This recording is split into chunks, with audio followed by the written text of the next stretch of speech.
There is a message from National Treasures. Please check it.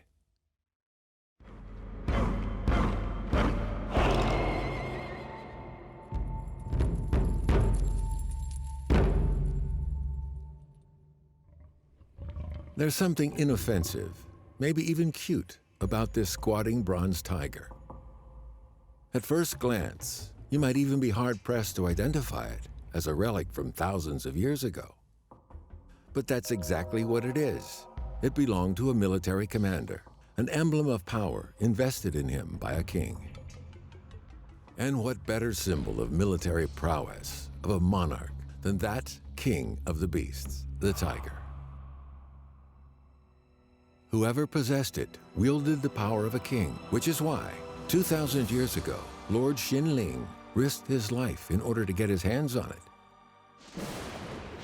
It had been a hard day for Lord Xinling from the state of Wei, one of the 4 lords of the Warring States period. All day, he'd been struggling with an agonizing dilemma. The Qin army had besieged the capital of the state of Zhao. If the state of Zhao was wiped out, the neighboring state of Wei would be threatened. But being afraid of Qin's revenge, the king of the state of Wei repeatedly refused his request to reinforce the state of Zhao. Lord Xinling was convinced that reinforcing Zhao was the best strategy. With the king reluctant to act, there was nothing for it but to take the decision himself. And that's exactly what he decided to do, which is why he stole the Tiger Tally. With its power in his hands, he mustered the troops and marched to rescue the state of Zhao. His coup came off.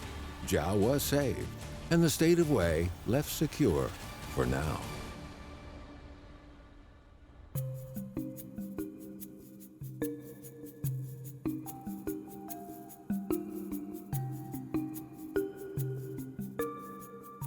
But despite the importance of the Tiger Tally, only 3 of them remain in existence today. The Tiger Tally of Du County, kept in the Shanxi History Museum, has the longest inscriptions of any of them. According to the 40 gold inlaid characters, it's a symbol of military power, one part kept in the hands of the king, the other in the hands of general, charged with carrying out his will. Thus, only when a messenger brought the king's part of the tally and matched it with the general's could a commander muster his troops and begin a campaign.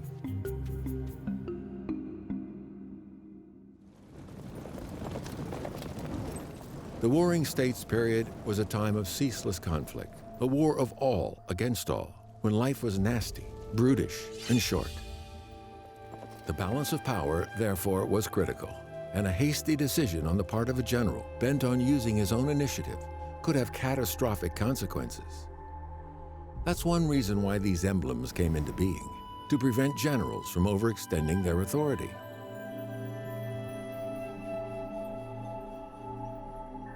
That's why these tigers came in 2 parts, one for the king, the other for the general.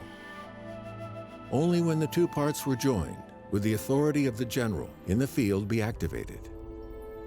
The army would only march if it was convinced that it was doing the will of the king. But it wasn't the only way of sending orders. Another kind of token, or pass, called a jie, was also used.